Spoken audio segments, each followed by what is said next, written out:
കണ്ണൂരിലൊരു police ഓഫീസറുണ്ട്, നമ്മുടെ ഒരു സുഹൃത്ത്, ബൈജു എന്നോ മറ്റോ ആളുടെ പേര്. മൂപ്പരൊരു പോലീസ് ഓഫീസറാണ്. മൂപ്പരൊരു പ്രതിയെയും കൂട്ടി തെളിവെടുക്കാൻ വേണ്ടി ഒരു വീട്ടിലേക്ക് പോവുകയാണ്. അവിടെ ചെന്നപ്പോൾ ഒരു വീട്ടിൽ ചെല്ലുകയാണ്. അപ്പോൾ ഇയാൾ കട്ടെടുത്ത മുതലുകൾ ആ വീട്ടിൽ സൂക്ഷിച്ചിട്ടുണ്ട്. ഇത് കാണിച്ചു തരാൻ വേണ്ടിയിട്ട് ഈ പ്രതിനെയും കൂട്ടി കള്ളനെയും കൂട്ടി ഈ പോലീസ് ഓഫീസർ ചെന്നപ്പോൾ ആ വീട്ടിൽ ഇയാൾ പോയി അകത്തേക്ക് ചെന്ന് ഇങ്ങനെ ഒരു സ്റ്റാൻഡ് പോലെ ഒരു സാധനമുണ്ട്, അതിൻ്റെ മുകളിൽ ഇയാൾ കട്ടെടുത്ത് എന്തോ മുതൽ അവിടെ സൂക്ഷിച്ച് വെച്ചിട്ടുണ്ട്. അപ്പോൾ അത് കാണിച്ചു കൊടുത്തു, ഇവിടെയാണ് വെച്ചിട്ടുള്ളതെന്ന്. അത് കാണിച്ചു കൊടുത്തോട് കൂടിയിട്ട് ഈ പ്രതിയായ മനുഷ്യൻ്റെ ഭാര്യ കുട്ടികളും കൂടി കരയാൻ തുടങ്ങി. നിങ്ങളിങ്ങനെയാണോ ഞങ്ങളെ സംരക്ഷിച്ചിരുന്നത്? നിങ്ങൾ കട്ടെടുത്തിട്ടാണോ ഞങ്ങളെ പോറ്റിയിരുന്നത് എന്ന് ഈ ഭാര്യ പറഞ്ഞ് കരയാൻ തുടങ്ങി. ഈ പോലീസ് ഓഫീസർ അപ്പോഴാണ് ചിന്തിച്ചത്. അപ്പോഴാണ് ഈ പോലീസ് ഓഫീസർ ചിന്തിക്കുന്നത്, എന്തുകൊണ്ട് ഇവർ കട്ടു, ഇങ്ങനൊരു സാഹചര്യം എന്തുകൊണ്ടുണ്ടായി.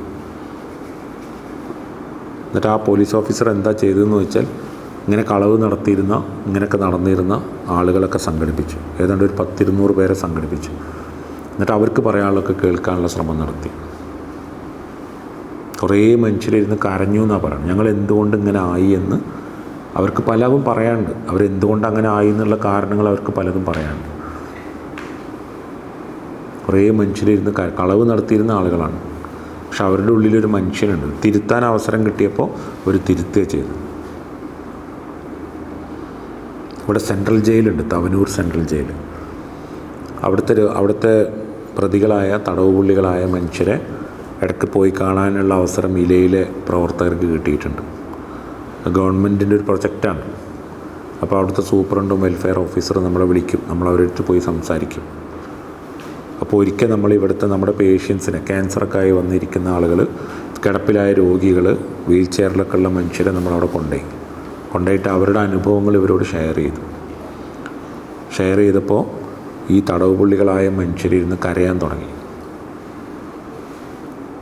ഇവരെന്താ പറഞ്ഞെന്നറിയാം, ഞങ്ങളിങ്ങനെ രോഗം കൊണ്ട് പ്രതിസന്ധി അനുഭവിക്കുന്നു, ബുദ്ധിമുട്ടുന്നു, എന്നിട്ടും ഞങ്ങൾ പരമാവധി നന്നായി ജീവിക്കാൻ ശ്രമിക്കുന്നുണ്ട്. നിങ്ങൾ എന്തിനാണ് ഇത്രയും ആരോഗ്യമുള്ള മനുഷ്യരായിട്ടും ഇങ്ങനെ കൊലപാതകങ്ങളും കളവൊക്കെ നടത്താൻ പോകുന്നതെന്ന് ചോദിച്ചു. ഇങ്ങനെ കൊളാസ്റ്റമി ബാഗ്, മലയൊക്കെ ബാഗിലേക്ക് മൂത്രമൊക്കെ പോകുന്ന അങ്ങനത്തെ പേഷ്യൻ്റ് വരെ ഉണ്ടായിരുന്നു നമ്മൾ കൊണ്ടയിൽ. അവരാണ് ഈ ചോദിക്കുന്നത്, നിങ്ങൾ നല്ല മനുഷ്യരാവണമെന്ന് അവരോട് പറയുകയാണ്. നമ്മൾ ആര് പറയുന്നതിനേക്കാളും റിസൾട്ട് ഉണ്ടാവുകയും ചെയ്തത് അനുഭവം കൊണ്ട് പറയുകയാണ്. ഭയങ്കര മാറ്റം ഉണ്ടായത്. അപ്പോൾ അങ്ങനെയുള്ള തടവുപുള്ളികളുടെ കുട്ടികളുടെ വിദ്യാഭ്യാസത്തിൽ നമ്മൾ ശ്രദ്ധിക്കുന്നുണ്ട്. അതോടൊപ്പം തന്നെ അവരുടെ വീട്ടിലെ കാര്യങ്ങൾ നമ്മൾ ശ്രദ്ധിക്കുന്നുണ്ട്, ആവശ്യക്കാർക്ക് മാത്രം. അപ്പോൾ ഇല എന്ന് പറയുന്ന ഒരു സംവിധാനത്തിലേക്ക് നിങ്ങൾ വരുമ്പോൾ എനിക്ക് നിങ്ങളോട് പറയാനുള്ളത് എന്താ വെച്ചാൽ, നിങ്ങളെ സ്വയം തിരിച്ചറിയണം. ഞാൻ ജീവനുള്ളൊരു മനുഷ്യനാണ്. ഇത് എപ്പോഴും ഓർമ്മയിലുണ്ടാവും. ഒരു ഡയറി ഉണ്ടാവണം കയ്യിൽ. ആ ഡയറിയിൽ ഓരോ ദിവസവും ചെയ്ത നല്ല കാര്യങ്ങളും നമ്മളിൽ വന്നു പോയിട്ടുള്ള വീഴ്ചകളും നമ്മൾ എഴുതണം. രണ്ടും എഴുതണം. എന്നിട്ട് ഓരോ ദിവസം എഴുതി തീരുമ്പോൾ കുറേ കഴിയുമ്പോൾ നമ്മൾ നല്ല കാര്യങ്ങളായിരിക്കും ഏറ്റവും കൂടുതൽ, മെജോറിറ്റി അതിനായിരിക്കും ഉണ്ടാവുക. ഇതിങ്ങനെ എഴുതുമ്പോൾ നമുക്ക് മനസ്സിലാവും, ഞാൻ ഇന്നിങ്ങനെ ഒരു വീഴ്ച സംഭവിച്ചു, ഇന്നിങ്ങനെ ഒരു നല്ല കാര്യം ചെയ്തു. ഇത് രണ്ടും നമ്മളെ മനസ്സിലാക്കി തരാൻ സഹായിക്കും.